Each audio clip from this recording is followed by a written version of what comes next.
বিসমিল্লাহির রহমানির রহিম। আসসালামু আলাইকুম সুপ্রিয় দর্শক, আমার কুকিং চ্যানেল দীপ কিচেনে আপনাদের সবাইকে স্বাগত। আজকে আমি করে দেখাবো কোরবানির ঈদ স্পেশাল একটি বিরিয়ানির রেসিপি। যে বিরিয়ানিটা অতি অল্প সময়ে রান্নাও করা যায়, সময় মতন কি বলবো, যে বেশি সময় লাগে না, আপনার ঝামেলা নাই, ঘরে থাকা জিনিস দিয়ে তৈরি করা যায়, কিন্তু খেতে অনেক সুস্বাদু হয়। এটা এবার ঈদে আপনারা বানিয়ে দেখবেন, সেটাই আমি আজকে করে দেখাবো। চলুন তাহলে কথা না বাড়িয়ে রেসিপিটা শুরু করা যাক। স্পেশাল বিরিয়ানি রান্না করার জন্য আমি এখানে নিয়েছি 1 কেজি 200 গ্রাম মাংস।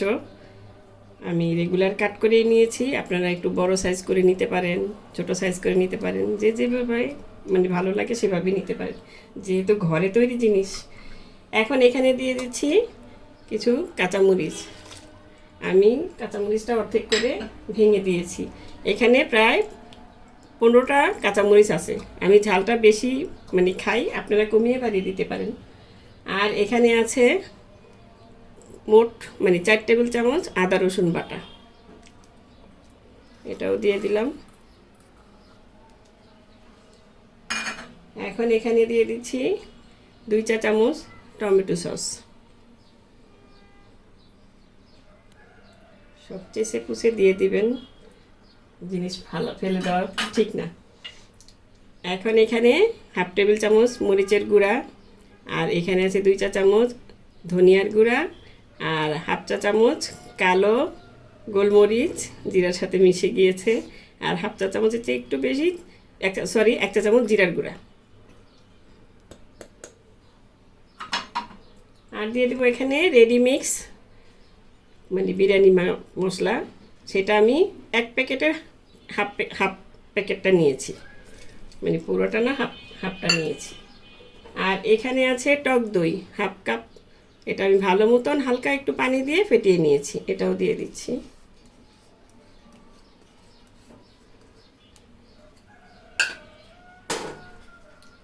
আর এখানে নিয়েছি দুধ, একটু ঘন করে দুধটা জাল দিয়ে, গরুর দুধ 1.5 কাপের মতন এখানে আছে।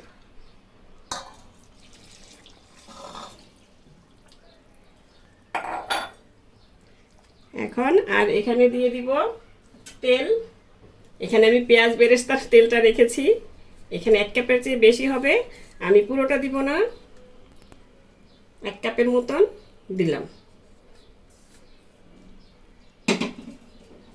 এখন এটাকে আমি হাত দিয়ে ভালো মতন মেখে নিব। এর আগে আমি লবণটা দিয়ে নিচ্ছি। এটা আপনি কড়াইতে দিয়েও তেলটা আগে দিয়ে নিতে পারেন, আবার এভাবে মেখেও কিছুক্ষণ ম্যারিনেট করে রেখে দিতে পারেন। এখন এখানে আমি 1/2 টেবিল চামচের বেশি লবণ দিয়ে দিলাম, লাগলে আবার দিব, যেটা আমি সবসময় বলি, একবারে লবণটা দিবেন না, তাহলে বেশি হয়ে গেলে সেটা কমাতে পারবেন না। এখন এটা ভালো মতন মেখে আমি আধা ঘন্টা রেখে দিব, তারপরে আমি এটা চুলায় চাপিয়ে দেব। ফিরে এলাম আধা ঘন্টা পর। এখন আমি এখানে দিয়ে দিচ্ছি পেঁয়াজ বেরেস্তা করে রেখেছি, এটা হাত দিয়ে আমি 2 মুঠো দিয়ে দিলাম, 2 মুঠো চেয়ে একটু কম হবে, বাকিটা রেখে দিলাম, পরে আবার বিরিয়ানির মধ্যে লাগবে।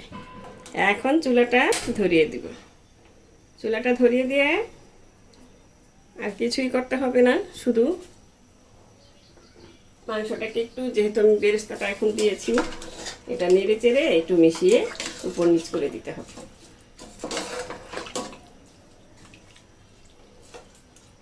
এই মাংসটাতে পানি দিব না, এটা দিয়ে, এই দুটা দিয়েই মাংসটা আমি যতক্ষণ লাগে, 1 ঘন্টা 1.5 ঘন্টা যতক্ষণ লাগে, এটা যেহেতু ফ্রিজের মাংস একটু বেশি সময় লাগতে পারে, আবার সাথে সাথে বাজার থেকে মাংস আনলে কিন্তু একটু সময়টা কম লাগে সিদ্ধ হতে, তরতাজা যেটা থাকে, তো সেটা দিয়ে রানলে সময়টা কম লাগে। এই জন্যই আমি বললাম যে পরে বলে দিব যে কতক্ষণ আমার লাগতে পারে মাংসটা সিদ্ধ হওয়া পর্যন্ত। ফিরে আসছি, আমি এইভাবেই চুলা বলকটা আসলে মিডিয়াম আঁচে রেখে মাংসটা আমি রান্না করে নেব। ফিরে আসছি মাংসটা রান্না হওয়ার পর। এই দেখুন মাংসতে বলক এসে গেছে। এখন এখানে আর কিছু জিনিস, দুইটা জিনিস উপাদান অ্যাড করব। 1 টেবিল চামচ ঘি, আর দিয়ে দিব এখানে 1 চা চামচের মতন কনডেন্স মিল্ক। বলে কি ব্যাপার, কনডেন্স মিল্ক আবার কেন? এটা জাস্ট হালকা একটু মিষ্টি মিষ্টি হবে না, কিন্তু মানে কিছুটা মিষ্টি এরকম হবে যে খুব ভালো লাগবে আপনাদের মুখে। এখানে আপনারা ইচ্ছা করলে কনডেন্স মিল্কের জায়গায় চিনিও দিতে পারেন 1 চা চামচ, তবে বেশি দিবেন না। আবার বেশি দিলে কিন্তু মিষ্টি হয়ে গেলে মাংসটা বেশি ভালো লাগবে না। এতে একটা সুন্দর একটা ফ্লেভারও অ্যাড হবে, আবার মানে খুব ভালো লাগবে টেস্টটা, এই জন্য দেওয়া। এখন আমি এই যে সুন্দর মতন এই মিডিয়াম আঁচে রেখে মাংসটা সিদ্ধ করে নেব। এই দুইটা উপাদান দিতে মানে ভুলে গিয়েছিলাম, এই জন্য দিয়ে আবার দেখিয়ে দিলাম। এখন ঢেকে রেখে দিব যতক্ষণ লাগে সিদ্ধ হতে। এই দেখুন মাংসটা প্রায় 1 ঘন্টা মানে 1.5 ঘন্টার মতনই এটা রান্না করেছি আমি। এখন এই যে তেলটা ভেসে উঠেছে, আর কিছুক্ষণ শুকাতে হবে। আর একটু এই ফাঁকে আমি এখানে আলু দিয়ে দিব, কারণ বিরিয়ানি রান্না করতেছি, আলু দিব না তত হয় না। আলুটাই তো বেশি ফেভারিট থাকে বিরিয়ানিতে। এই আলুটা আমি ভালো মতন একটু হালকা লাল মরিচ দিয়ে লবণ দিয়ে ভেজে নিয়েছিলাম। এখন এটা দিয়ে দিলাম যাতে আলুটা একটু আরও জুসি জুসি হয়, ভালো হবে। মানে ভাজার সময় আমি অল্প মানে বেশি একদম সিদ্ধ করে ফেলিনি। এখন বাকিটুকু সিদ্ধ হয়ে যাবে, আর এখান থেকে মশলাপাতিও ঢুকে যাবে আলুর ভিতরে। এই যে এখন এটা আমি পাশে চুলায় রেখে মানে দমে রেখে দিয়ে এরকমভাবে রেখে দিয়ে আর একটু শুকানোর জন্য এখানে আমি বিরিয়ানির মানে পোলাওটা রান্না করে নেব। এখন আমি পোলাওটা রান্না করার জন্য চলে এসেছি। এখন এখানে 1/3 কাপ তেল দিয়ে নিয়েছি, সেখানে দিয়ে দিলাম কিছু পেঁয়াজ। পেঁয়াজটা হালকা বাদামি করে ভেজে নিতে হবে। আমি কিন্তু গরম মশলাটা এখন দেইনি, কারণ আমি আরেকটা ভিডিওতে বলেছি যে গরম মশলাটা কিন্তু আগে দিয়ে দিলে গরম মশলা অনেক সময় তেজপাতা এগুলি পুড়ে যাওয়ার সম্ভাবনা থাকে, পুড়ে যায়, কারণ পেঁয়াজটা ভাজতে ভাজতে কিন্তু অনেক সময় লাগে। তেজপাতাটা বেশি হলে আপনার 2-1 মিনিট, এর মধ্যে কিন্তু পেঁয়াজটা ভাজা হয় না। এখন এখানে দিয়ে দিব আমি অল্প কিছুটা, প্রায় 1-2 টেবিল চামচের মতন ঘি। এই ঘিটা দিলে মানে ফ্লেভারটা খুব ভালো আসে বিরিয়ানিতে। ঘি আর তেলের সমন্বয়ে এখন আমি পেঁয়াজটাকে ভেজে নিচ্ছি। বড় হাঁড়ি তো মাঝখানে থাকে না তেলটা।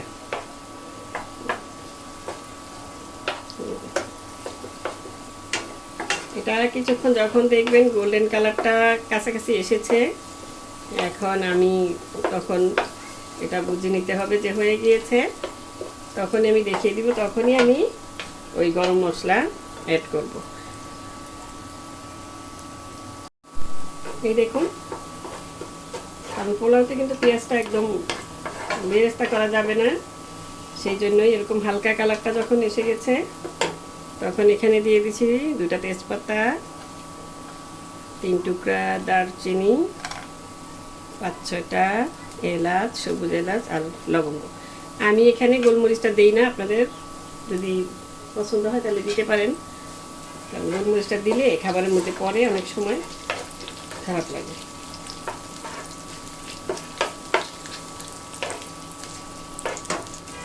এখন এটা আর 1 মিনিটের মতন ভেজে নিয়ে তারপরে এখানে আমি এই যে 1 চা চামচ আদা, 1 চা চামচ রসুন এটা দিয়ে দিচ্ছি।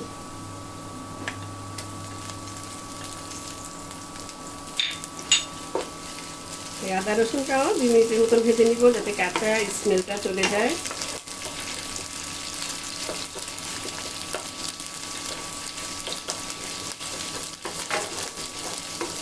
কারণ এই পোলাওটাতে তেল কিন্তু কম দিয়েছে, কারণ যথেষ্ট তেল মাংসের মধ্যে আছে, মাংস থেকেও তেল বেরিয়েছে। বেশি দিলে আবার বেশি তেল তেলা হয়ে গেলে কিন্তু ভালো লাগে না জিনিসটা খেতে। আর এখানে আমি প্রায় 3.5 কাপ চাল ধুয়ে রেখেছিলাম পানি ঝরিয়ে আধা ঘন্টা আগে। একটু আধা ঘন্টা আগে ভিজিয়ে ধুয়ে রেখে দিবেন। চালটা খুবই ভালো হয় সেই চাল দিয়ে রান্না করলে, মানে পানিটা ঝরে যায়। এখন সেটা আমি দিয়ে দিচ্ছি। এখানে আপনারা 1 কেজি চালও দিতে পারেন, কিন্তু ঘরে রান্না করলে কথা মাংসটা একটু বেশি হলে ভালো হয়। আমি মাংস নিয়েছি 1 কেজি 200 গ্রামের মতন, কিন্তু চাল দিয়েছি আমি 3.5 কাপ। এখন এই চালটাকে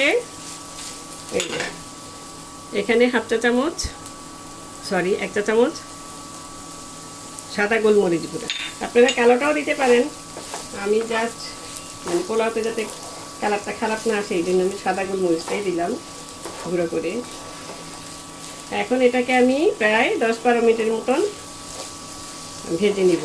মিডিয়াম আঁচে রেখে 10-12 মিনিট, চালটা যতক্ষণ মানে কি 10-12 মিনিট 15 মিনিট লাগতে পারে, হ্যাঁ, আবার 10 মিনিটও হতে পারে।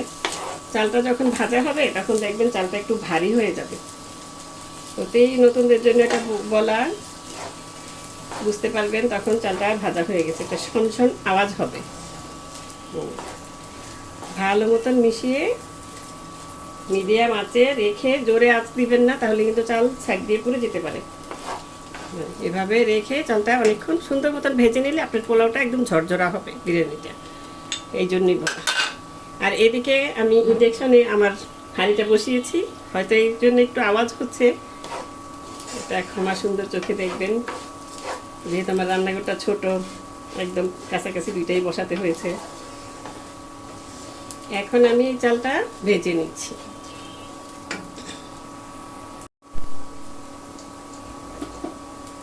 প্রায় 3-4 মিনিট ভেজে নেওয়া হয়ে গিয়েছে চালটা আমার। এখানে আমি স্বাদ মতো লবণ দিয়ে দিচ্ছি। প্রথমে 1 টেবিল চামচ দিচ্ছি, পরে পানি দিয়ে যখন আমি মানে পানি দেওয়ার পর চেখে দেখে নিব যে লবণটা আরও লাগবে কিনা। যেহেতু মাংসের মধ্যে লবণ আছে, এটা একটু হিসাব করে দিবেন বুঝে শুনে, যাতে সুন্দর মতন বেশি না হয়। বেশি হলেও খারাপ লাগবে, কম হলেও খারাপ লাগবে।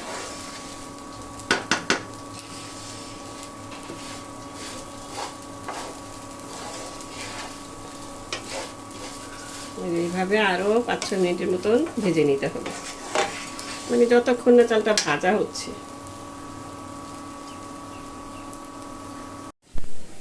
এই দেখুন প্রায় 10-11 মিনিটের মতন ভাজা হয়ে গিয়েছে আমার। চালটাও কিন্তু অনেকখানি কমে এসেছে। দেখুন চালটা কত সুন্দরভাবে ভাজা হয়ে গিয়েছে, এই যে একদম একটার গায়ে একটা লেগে নেই। আপনি এইভাবে যদি ভালো মতো আস্তে আস্তে বিরিয়ানির চালটা ভেজে নেন, পোলাওর চাল বিরিয়ানির চাল, সেই পোলাওটা বিরিয়ানিটা ঝরঝরে অবশ্যই হবে। এই ভাজার মধ্যেই কিন্তু ডিপেন্ড করে এই জিনিসটা। এখন আমি চুলার জালটা অফ করে দিচ্ছি, কারণ যেহেতু পাত্রটা মানে ফ্ল্যাট, এটা এখন পানিটা যদি আপনি ঢালতে যান তাহলে কিন্তু পুরো পানিটা মানে বলক আসা পানি সেটা ছিটে আসবে, গায়ে লেগে যাবে, অনেকটা বিপদ হতে পারে। সেই জন্যই বলে দেওয়া, বিশেষ করে নতুনদের জন্য। এরা তো ভয়ে হাঁড়িটা দিয়ে ফেলে দৌড় দিবে। এখন এটার মধ্যে আমি পানিটা দিয়ে দিব। এই যে চালটা ভেজে নিলাম সুন্দর মতন, আর পানিটা দিব। এখানে আমি 3.5 কাপ চাল নিয়েছি, হিসাবে 7 কাপ পানি লাগে। আমি এখানে দিব 8 কাপ পানি, কারণ চালটা কিন্তু পুরনো, এই জন্য। এই দেখুন এখন কিন্তু আর বলকটা আসছে না। এখন আমি সাথে সাথে চুলাটা ধরিয়ে দিচ্ছি। চুলাটা ধরিয়ে দিয়ে হাই ফ্লেমে রাখবেন, যাতে বলকটা তাড়াতাড়ি এসে যায়। এই যে এখন আপনারা পানিটার মধ্যে লবণটা চেখে দেখে নেবেন। লবণ লাগবে। আমি তো বললাম যে লবণটা প্রথমে দিলে এখন আর কমাতে পারতেন না। এখন লবণ আপনার স্বাদ মতন দিয়ে নেবেন। 1 বার 2 বার 3 বার দিয়েও দেখতে পারেন, সুন্দর মতন নেড়ে চেড়ে, কোনো অসুবিধা নেই।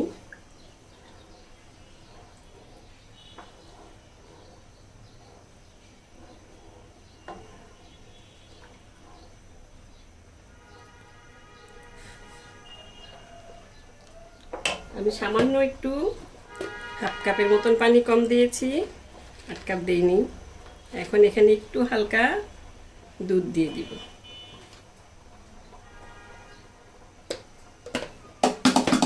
দুধটা দিলে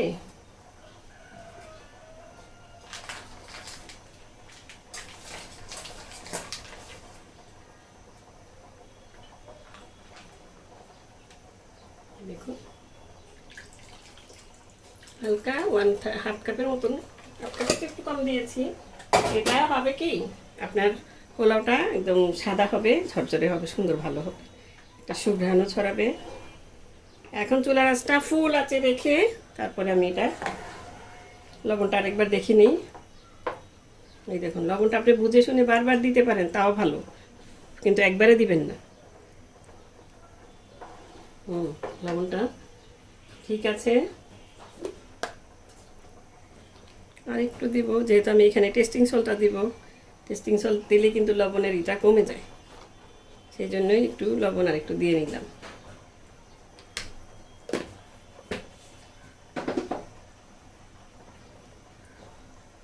আর দিয়ে দিব 1 মুঠো কিশমিশ। কিশমিশটা পানির মধ্যে দেওয়া কারণ একটাই, কিশমিশটা পানিতে দিলে ফুলে সুন্দর মতন টুপো টুপো হয়ে যায়, মানে টস্টটা হয়ে যায়, দেখতে ভালো লাগে, খেতেও ভালো লাগে, নরম হয়। আপনি কিছুক্ষণ পরেও দিতে পারেন বিরিয়ানির বাকি যা দিব পরে। এই দেখুন এখন একটু কড়া লাগছে, এটাই ঠিক পারফেক্ট। এখন আমি এটাকে ঢাকনা দিয়ে ঢেকে রেখে দিব যাতে বলকটা এসে যায়। মানে ভালো মতন বলকটা এসে গেলে চুলার আঁচটা কমিয়ে দিতে হবে।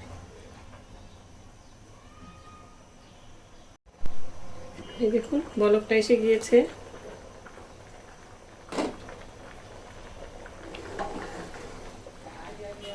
একটু নেড়ে চেড়ে দিতে হবে। আর তার আগে এখানে দিয়ে দিব কয়েকটা কাঁচামরিচ, 10টা কাঁচামরিচ দিয়ে দিলাম, যেহেতু বিরিয়ানি খেতে গেলে অনেক সময় কাঁচামরিচটা মেখে নিলে ভালো লাগে। এই দেখুন চালটা কিন্তু অনেক শক্ত আছে, কারণ এই চালটা পুরানো, এই জন্য পানিটা বেশি বাড়িয়ে দিতে হয়েছে। হ্যাঁ, আর বিরিয়ানির ভাতটা মাংসটা যদি ঠিক মতো নরম না হয় তাহলে কিন্তু ভালো লাগে না, চাল চাল লাগে, কীরকম জানি লাগে।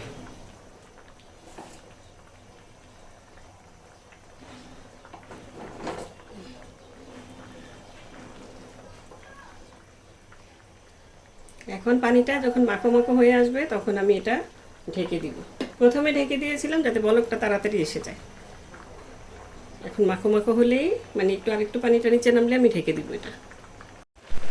এই দেখুন এখন দেখতে পাচ্ছেন পানিটা কিন্তু মাখো মাখো হয়ে গিয়েছে।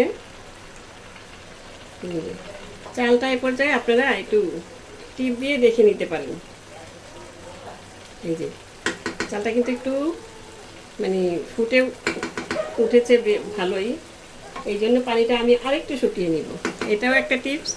আর যদি দেখেন পানিটা মানে চালটা বেশি শক্ত তাহলে এইভাবেই আপনি ঢাকনাটা দিয়ে দিবেন। আমি একটু মানে চালটা ফুটে গেছে কিছুটা, সেই জন্যই আমি কিন্তু পানিটা আরেকটু শুকিয়ে নিচ্ছি, যা হতে মানে তাহলে না হয় কি এখন যদি আমি ঢেকে দিই তাহলে পোলাওটা একটু নরম হয়ে যাবে। এই দেখুন এখন আমি পোলাওটাকে ঢেকে দিব, মানে চুলার আঁচটা কমিয়ে দিয়ে মিডিয়াম আঁচে রেখে ঢেকে দিব 10 মিনিটের জন্য। ঢেকে দিলাম, এখন চুলার আঁচটা কমিয়ে দিচ্ছি, মিডিয়াম আঁচ করে দিয়েছি। ফিরে আসছি 10 মিনিট পর। এই দেখুন পোলাওটা একদম ঝরঝরে হয়ে গিয়েছে।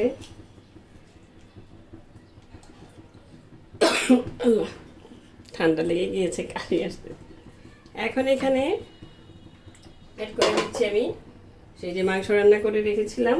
এই দেখুন পোলাওটা আগে দেখিয়ে দিচ্ছি, এই যে আমি উল্টে দিয়ে দিচ্ছি। এই পর্যায়ে আপনারা গরম মশলাগুলো ফেলে দিতে পারেন, যেভাবে আমি ফেলে দিই, কারণ এগুলি ঘ্রাণ ছড়িয়ে গিয়েছে সব জায়গায়, এখন আর এগুলির দরকার নেই।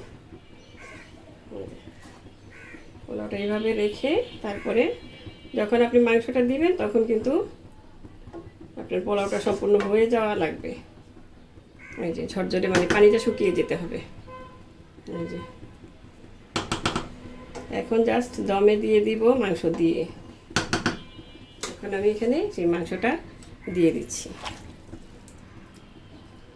বিছিয়ে দিয়ে দিবেন উপরে উপরে।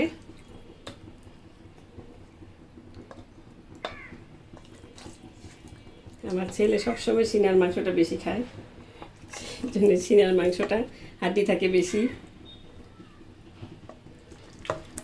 এই দেখুন আলুটাও কিন্তু খুব সুন্দরভাবে আছে, গলে যায়নি। এটা কিন্তু ভাজার সময় ভাজাটাই আমি সুন্দর মতন ভেজেছিলাম, সেই জন্যই এটা গলে যায়নি। এখন আমি এভাবে সবগুলো মাংস দিয়ে নিচ্ছি। মাংসটা সম্পূর্ণ দেওয়া হয়ে গিয়েছে। এখন এখানে দিয়ে দিব ওই যে আমি বললাম এই টেস্টিং সল্ট, বেশি দিবেন না।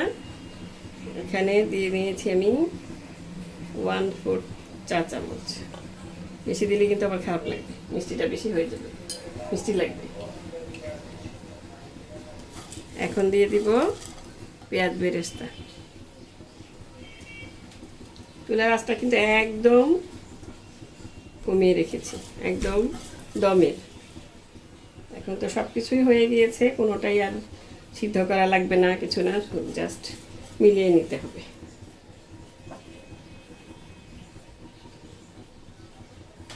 এটা দিয়ে তারপর এখানে উপর দিয়ে দিব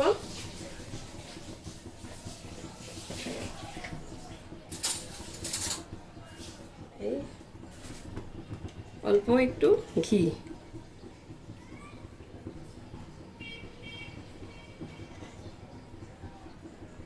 আপনারা এটা মানে ঘিটা যদি না পছন্দ করেন, অনেকে পছন্দ করে না, নাও দিতে পারেন, অসুবিধা হবে না, কোনো স্বাদের কোনো হেরফের হবে না, কিন্তু সুগন্ধটা বের হবে, ভালো লাগে সেটাই। এখন দিয়ে দিব এখানে মানে মেন জিনিস যেটাতে সুগন্ধ ছড়াবে, 1 চা চামচ কেওড়া জল। 1 চা চামচের চেয়ে একটু বেশি দিলাম। আর দিয়ে দিব কিছুটা গোলাপ জল। আমি দুটোই দিলাম, আপনারা যে কোনো একটাও দিতে পারেন।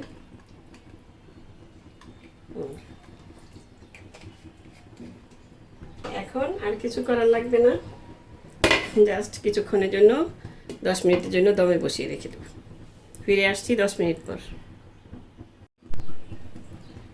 ফিরে এলাম 10 মিনিট পর। এই দেখুন, এখন চালটাকে উল্টে পাল্টে দিয়ে মিশিয়ে নিলেই হয়ে যাবে।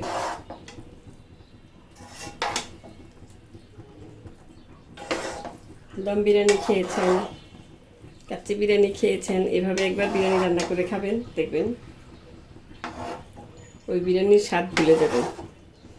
এতটাই ভালো হয়, এতটাই মানে খুব একটা সুঘ্রাণ ছড়িয়েছে ঘরে। এটা আপনারা যখন রান্না করবেন তখন বুঝতে পারবেন। এই দেখুন চালগুলি কিন্তু দেখেন ভাজার সময় যে ভাজাটা ভেজেছি বেশি করে, এই দেখুন ঝরঝরা একদম। এখন নেড়ে চেড়ে মিশিয়ে আর 2 মিনিটের মতন রেখে দিয়ে তারপর আমি নামিয়ে পরিবেশন করে আপনাদের দেখাচ্ছি। এটা কিন্তু তেহারির মতন আপনারা পানিটা থাকতে দিবেন না, মানে পানিটা একদম শুকিয়ে তারপর বিরিয়ানিটার সাথে মিক্স করে নিতে হবে। চালটাও কিন্তু কতটা সুন্দর সাদা ধবধবাই রয়ে গিয়েছে।